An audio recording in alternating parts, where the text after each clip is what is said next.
Finance lease.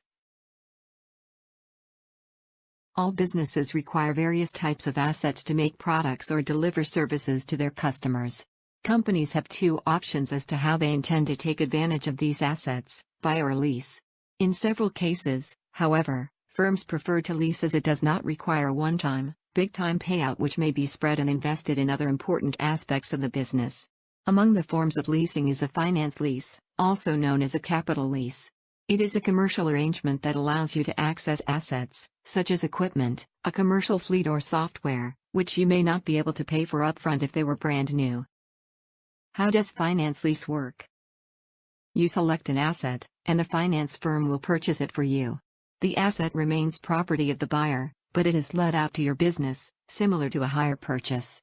You can use the asset on the terms of a monthly payment, which you can look at as a tranched repayment, plus interest fees and value-added tax, for your usage of at least 75% of the asset's useful life.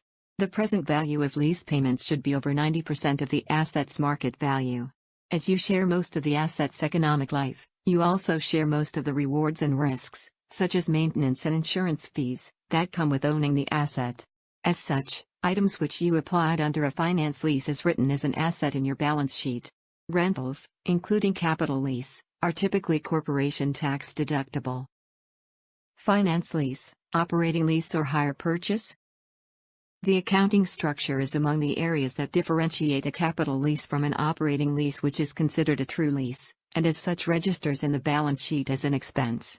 In comparison to an operating lease, a finance lease also stretches as a more extended contract since you'll be exhausting at least substantially all of the fair value of the leased asset. Meanwhile, the ownership transfer arrangement is a common area that separates a capital lease from a hire purchase. In hire purchase, the asset is automatically placed under a lessee's possession right after the completion of payments. A finance lease, on the other hand, offers this only as an option.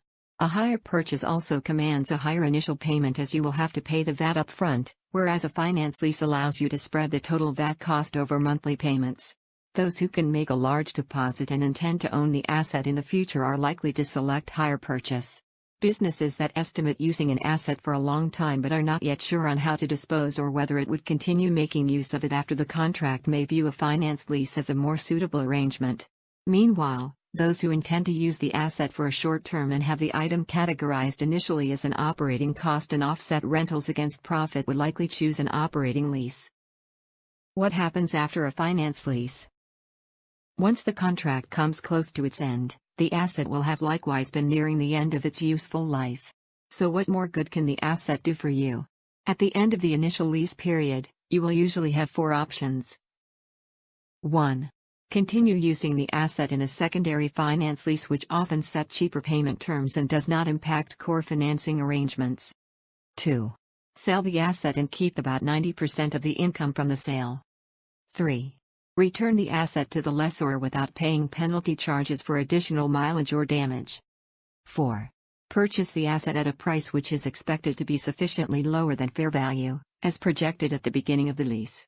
To note, this option doesn't usually have to be presented at the end of the term. It is worthy to note that the International Accounting Standards Board have altered the current international standards that are in place starting in 2019. Among the most significant impacts these new set of rules would bring to finance lease is the way this financing arrangement will be disclosed in the balance sheet. Although UK firms, particularly small and medium enterprises who report to the country's generally accepted accounting principles instead of to the international framework, are widely agreed not to be affected by the change, at least anytime soon, it is best to know these changes as they would definitely influence how you weigh in your finance options. Additionally, being aware of the changes will help you understand how to craft your disclosures when conveying your financial performance. Failing to take extra care in this part may lead to a breach of agreements and a collapse in relationships.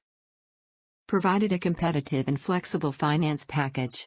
All in all, would certainly do it this way again.